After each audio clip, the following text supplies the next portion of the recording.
field works into the Corvette Parts restart zone presented by Keen Parts, and the green flag flies from starter Shane Snyder. It's Fontaine up at the front of the field looking for his first career Ucar win. Burgess is going to spin in turn 2. He's in the grass just behind the Musco light pole. A huge development here late on. Car running second spins out, has about a second over the 3 of Mikey Chin, and for the second consecutive week in a row, we've got our first time Ucar winner. It's Thomas Fontaine for Mad Dog Motorsports, and Shane Snyder waves the green flag.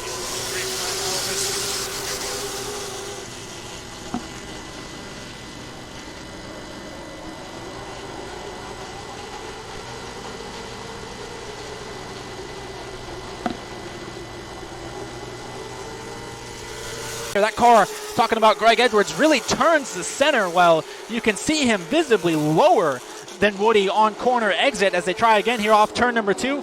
Greg doing everything he can to not be physical with Woody, but we're inside the final couple of laps. He is running out of time. Couple of lap cars just in front. A slight bump there off the corner, and the white flag from Shane Snyder. Back in turn 1 we go. Here comes Greg one more time. They're all side by side entering turn number 1, and now again, still side by side down the back straightaway. Who's it going to be at the stripe? They're getting really close right now through 3 and 4. Greg's got a nose out in front. Can he do it? No, it's Woody outside by a car length. Woody Howard gets it done. The number 21 of Greg Edwards settles for a second. They see the green flag from Shane Snyder, and they're off and rolling into turn number 1. The battle up front between defending champ Tim Wilson and Bill Aker. Mad Dog, who just saw his Ucar go to victory lane, now trying to match that here in the Grand Stock. Side by side into turn 3. Wilson slips up just a little bit. They're still door-to-door off of the corner, and it looked like it was Tim Wilson at the stripe there leading lap number 1. That's Mike Parker with a big cloud of smoke and a big slide into turn 1 up against the outside retaining wall. It looked like the motor had expired on that machine. And does the 17 car hang on for these final 17 laps, or can Bill Aker do something with them? We're back under the green flag, headed into turn number 1, and it's still Wilson, smoke trail and all, at the front of the field. Looks like Aker going to stick out topside, not quite allow him to be clear off the corner.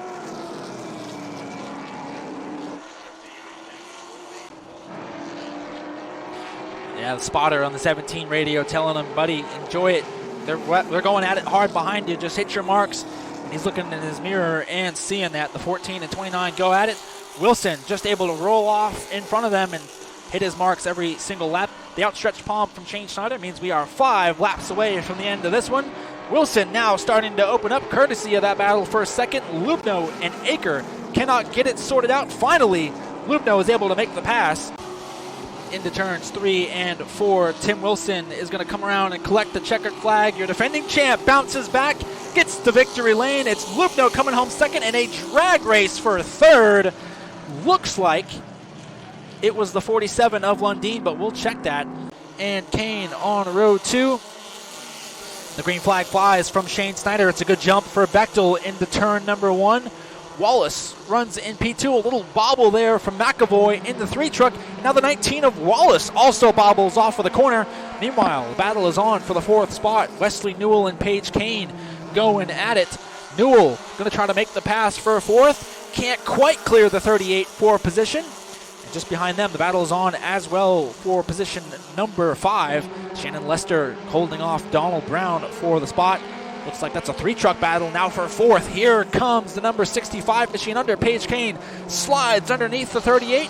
He's going to bring Donald Brown with him. Paige going backwards in a hurry here early on the 38 and the 05. As the Shannon Lester machine goes around in turn 2, caution is out. Shannon Lester loops it by himself in turn number 2 and is moving, which is good news for the Shannon Lester machine. Lost it just in front of the battle that we were watching for Newell. Now he's going to restart outside in the top row, and again, struggling just a little bit. That was Wesley's problem in opening night. Just did not have the launches on the starts and restarts. But once he gets going, that 11 truck is quick. There you see him hanging out topside with Bill Wallace.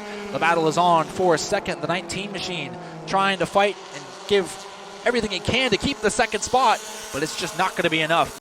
as Newell gets into the back bumper of the 57 machine. Now Wallace going to try to go outside of Newell and try to make something happen, but it's not going to work.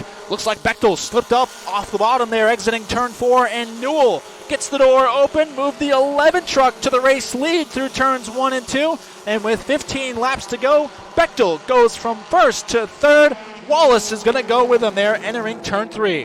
What a move from the young competitor. Wesley Newell trying to get his first career Truck Series win in his first full-time season. He's got a hard-charging Bill Wallace behind him. The 73-year-old Bill Wallace, very, very experienced, trying to get it done here for the second time in 2 seasons. Here comes Wallace for the 19 inside the 11 through turns 3 and 4. Wallace looks to be a little bit quicker for the moment. He's inside now. Wesley into turn number 1. They make a little bit of contact, lean on one another there through the corner. Wesley goes up the hill courtesy of that contact, and Wallace scoots his way through to the race lead. I need to go. Looks like Chris Wright will pull out of the way, and Avery Farrell going to do the same, but they're on both opposite ends of the racetrack as the 19 slips in turn 1, goes up the hill on his own. They make contact in turn 2. Newell spins Wallace off turn number 2, and the caution flag will fly. Larry King Law's Langley Speedway. Bechtel trying to make it 6 in a row, and it looks like he's got a comfortable gap into 3, so if the truck can hang on, he'll have this one in the bag for the 6th consecutive time. Chris Bechtel is a Super Truck winner. Field into turns 3 and 4. Green flag is in the air. We're off and rolling into turn 1 with Matthews looking racy in turn 1.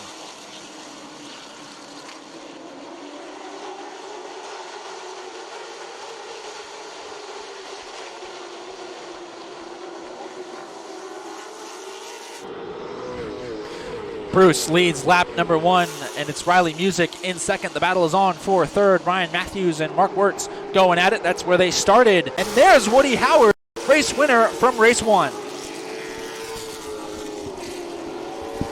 Side by side for position. Howard makes the pass on Matthews. He's going to try to get both of them here down into turn number 3. Nudges doors with the 47 of Music. Matt Waltz makes contact with the 47, the number 2 machine, with some right front damage. Music's able to hold him off for the time being, but Waltz is not going to give up as the battle is also on behind them. Cody Bryant going after the 51 of Ryan Matthews for 9th, and the battle is on for 7th. Well, not anymore. Still raging strong. Greg Edwards in the bottom lane. Can't quite clear Mark Wirtz there off of the corner. They are still side by side, some 3.3 seconds behind the 31 of Bruce.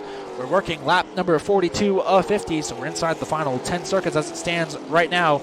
Cole still a 3-second lead over these two as we make contact there between the 21 and 55. Greg is finally able to clear Mark Wirtz, and just as Mark wants to settle in and ride, he's got a mirror full and now a door full of Woody Howard, race 1 winner, taking it to the bottom lane and trying to go past the 55 machine. Indeed, the white flag is out for young Cole Bruce in his second full-time season here at Langley. A new car, a new sponsor, a new manufacturer, and Cole Bruce is a Langley Speedway late model race winner.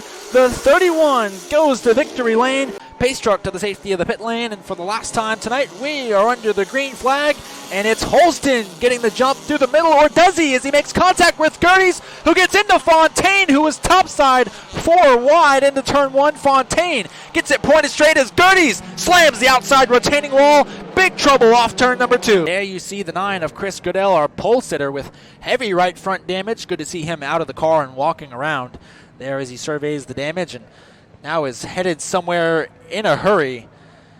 Imagine he's not too pleased with someone. He's headed over to talk to Jesse Holston in the number 2 machine. They're over there having a conversation. Jesse parked it, as I mentioned, has a flat tire, and parked it in the infield. As soon as Chris saw him parked there, took off running. 5, 4, 3, 2, 1. Green flag is back out. We're working lap number 1 of 30. It's Chris Myers, Ryan Vincent, Alex Floroff, your top 3. Vincent makes quick work of the 24 car and now finds himself in the lead through turns 1 and 2. What about Zach Herdline in the number 32? He jumps defending champion and race 1 winner Alex Floroff, but the battle is on for the top spot. Myers going back at it with Vincent off of turn number 4. The Jeff Gordon lookalike leads lap number 2. He's going to bring Herdline along with him. The 32 goes by the 25 for a second. Floroff just riding back in third. Look at the speed that the 32 has. Herdline gets a great run down the back straightaway. He's alongside Myers for the top spot as they come off of turn number 4. It's still Myers with the car length out front, but Herdline will not go away. That number 32 is looking racy as we see a battle on the right side of the screen between the 21 and 73. That's a battle a little further back between Joe Gray and Ian Moyer. As we see the battle for the lead heating up. Now battle for third also heating up. Floroff goes by Vincent. He's going to bring Phil Nelson with him in P4 because Shane Snyder is waving the white flag, which means he is 4/10 of a mile away with a 1.7 second lead. The 32 machine of Zach Herdline trying to cruise to his first career victory in this Portsmouth Army-Navy Enduro division. Takes it back down into turns 3 and 4 and can coast from here for the first time in his career. Zach Herdline is a Portsmouth Army-Navy Enduro race winner.